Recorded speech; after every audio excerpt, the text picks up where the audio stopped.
नमस्कार दोस्तों। आप सुन रहे हैं भारत की अनकही कहानियां। आज की कहानी है एक ऐसी रानी की जिसने सिर्फ युद्ध नहीं जीता, बल्कि एक पूरे साम्राज्य को अपमान का घाव दे दिया। एक ऐसी रानी जिसके एक आदेश से सैकड़ों दुश्मनों की नाक काट दी गई। यह कहानी है गढ़वाल की वीर रानी कर्णावती की। पहाड़ों की रानी गढ़वाल, आज का उत्तराखंड। ऊंचे ऊंचे पहाड़, घने जंगल और कठिन रास्ते, यहीं राज करती थीं रानी कर्णावती। वे थीं महीपति शाह की पत्नी।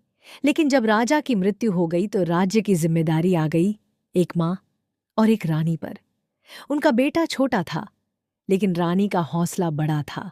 मुगलों का खतरा दिल्ली की गद्दी पर बैठा था, शाहजहां। उसने सोचा, गढ़वाल एक छोटा सा पहाड़ी राज्य, उसे जीतना आसान होगा। और उसने भेजी अपनी सेना, जिसका नेतृत्व कर रहा था नजाबत खान। हजारों सैनिक, घोड़े, हथियार। उन्हें लगा यह युद्ध आसान होगा, लेकिन उन्हें नहीं पता था कि सामने कोई आम रानी नहीं, बल्कि एक रणनीतिक योद्धा है। रानी की चाल, रानी कर्णावती ने सीधा हमला नहीं किया। उन्होंने क्या किया? मुगलों को पहाड़ों के अंदर आने दिया, संकरे रास्तों में फंसने दिया और फिर चारों तरफ से हमला किया। गढ़वाल के सैनिक हर मोड़, हर रास्ते से हमला कर रहे थे। मुगल सेना रास्ता भूल गई, खाना खत्म। डर बढ़ता गया। यह युद्ध अब तलवार से नहीं, दिमाग से जीता जा रहा था। मुगलों की हार, कुछ ही दिनों में मुगल सेना टूटने लगी। उन्होंने हार मान ली। लेकिन कहानी यहीं खत्म नहीं होती। असली इतिहास तो अब शुरू होता है। नाक कटवाने का आदेश रानी कर्णावती ने आदेश दिया। इन सैनिकों को मारो मत, इनकी नाक काट दो।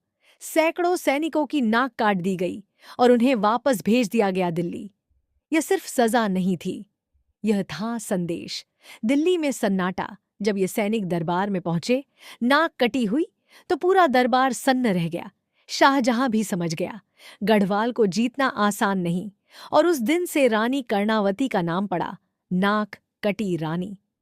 यह कहानी हमें सिखाती है, ताकत सिर्फ सेना में नहीं होती, असली ताकत होती है रणनीति में। और एक रानी भी इतिहास बदल सकती है।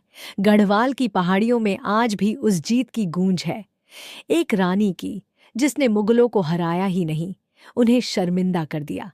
अगर आपको ऐसी अनकही कहानियां पसंद हैं तो इस पॉडकास्ट को फॉलो करें और शेयर करें। मैं हूं आपकी होस्ट रश्मि। फिर मिलेंगे एक और कहानी के साथ।